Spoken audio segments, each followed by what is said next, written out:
Welcome to my vlog.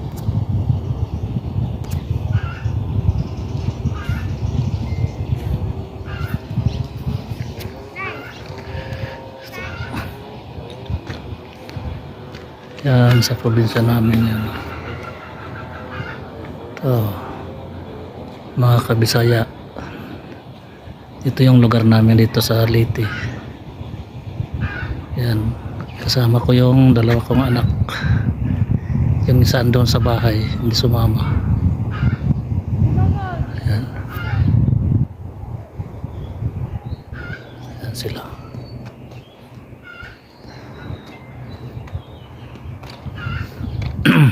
Yung Pantalan, Daungan papunta doon.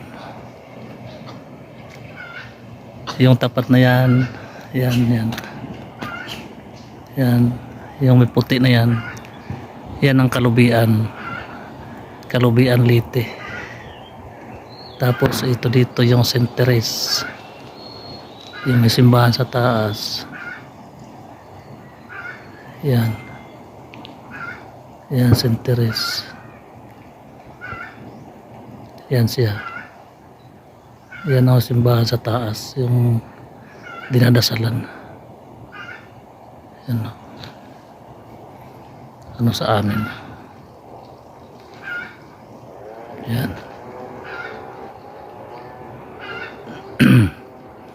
Yung bagong seawall. Yan o. Yan ang covered court namin. Tapos yan o. Yan. Yung sa amin bahay hindi makita dyan sa likod ng mga kahoy na to. Mamaya ipapakita ko sa inyo. Wow. Ang bahay namin.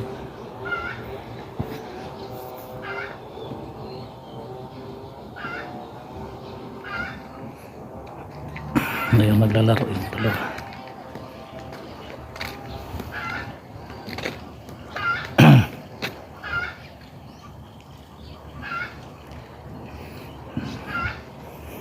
Ano kaya ang kinukuha ng mga shell ang kinukuha nila? Nice place. Mga shell, mga kabisaya. Yan. Meron pa isa doon ang nangunguha ng shell. Yan, ayun o. Kabisaya doon o. Dami kasing shell dito sa amin.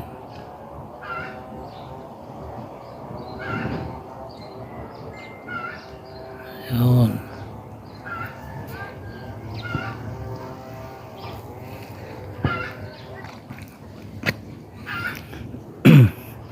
Pupunta ko sa unahan. Titingnan ko ito yung mga itong mga miyapi. Dati mga bata pa kami, dito kami tatalon-talunan nito ng mga miyapi na to, itong kahoy na to. Liliit pa to dati. Ngayon tingnan mo. Ang lalaki na. Yan.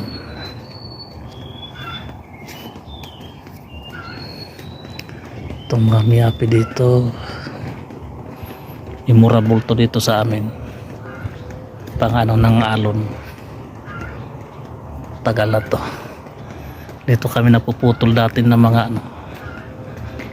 ilalagay namin doon sa dulo pag maligo para malilim. Yun sila.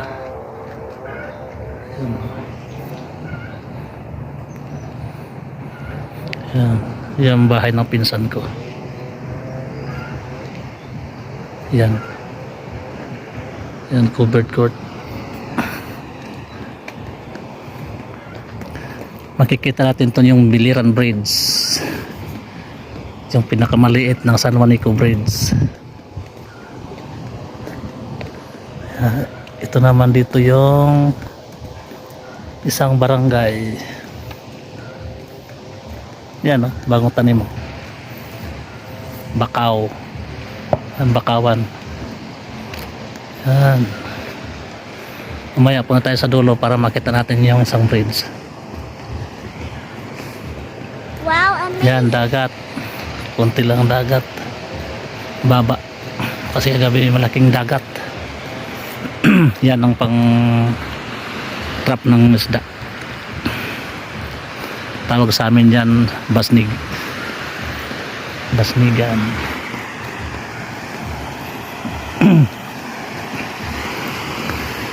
Itong pantalan na to nasira ito nung bagyo Undang. Yan, oh. Sira-sira na. Wala na.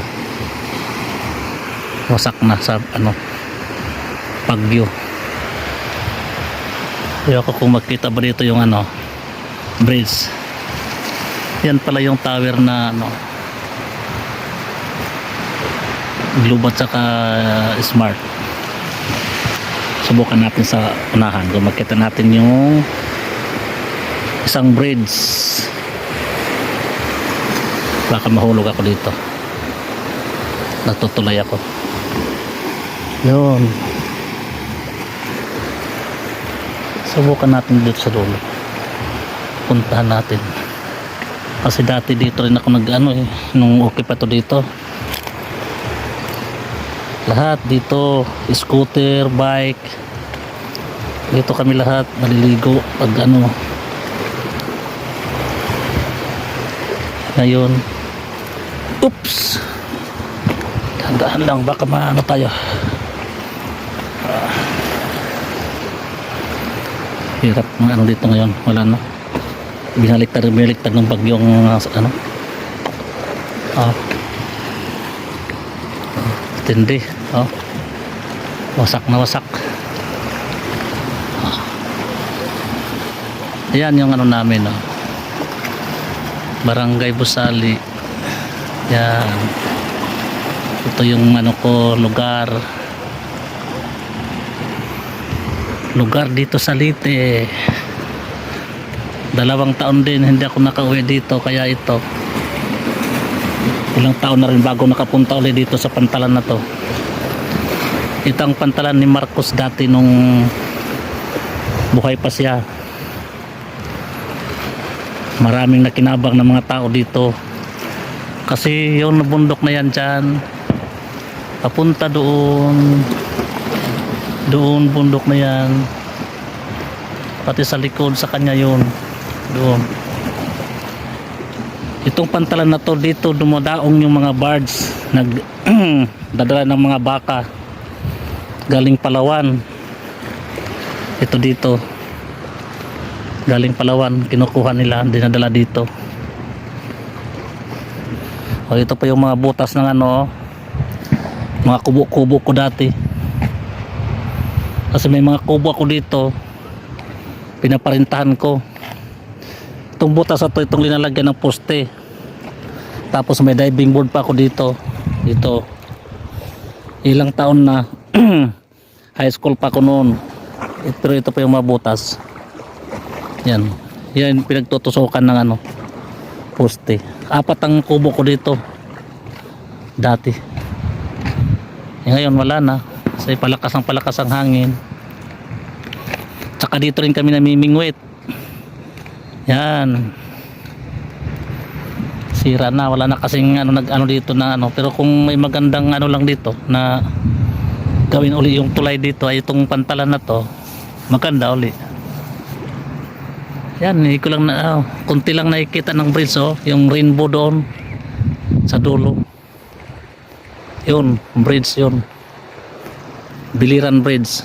Kaya hindi masyadong makita, Isa lang na ganyan, na kulay orange. O orange ba yan o maroon? Yan lang nakikita. Yan, Barangay Burabon. Ito. Yan ang isla ng Leyte, papuntang Kalubian, Leyte. Yan. Dito sa isla, ang likod dyan, papuntang Cebu na yan, likod. Yan. Tapos doon sa unahan, Masbati. Yan, Masbati yan dyan. Yan, Wag lang uulan, babasa ako pag maumulan. Ito yung lugar namin dito. Ilang araw din ako nakalabas. Ay, hindi nakalabas kasi nga busy. pinapagawa ko yung bahay ko pat hindi pa tapos. Nag-ano muna. Ito lang muna yung inaano ko. Kaya nakalabas din tapos ng Pasko. Ini-entertain din yung anak ng tatlo. Dito yung anak ng tatlo sa bahay. Kaya yun, pinagbigyan ko muna. Andun sila. Kasi ilang araw na lang babalik na naman sa trabaho. Isang taon naman kayo magkikita. So yun lang, tiis-tiis lang para makatapos pag-aral ng mga bata. Mga kabisaya, hanggang dito lang muna tayo kasi gagawa ulit tayo ng panibagong Thank you for video. watching. Okay, salamat. Bye-bye.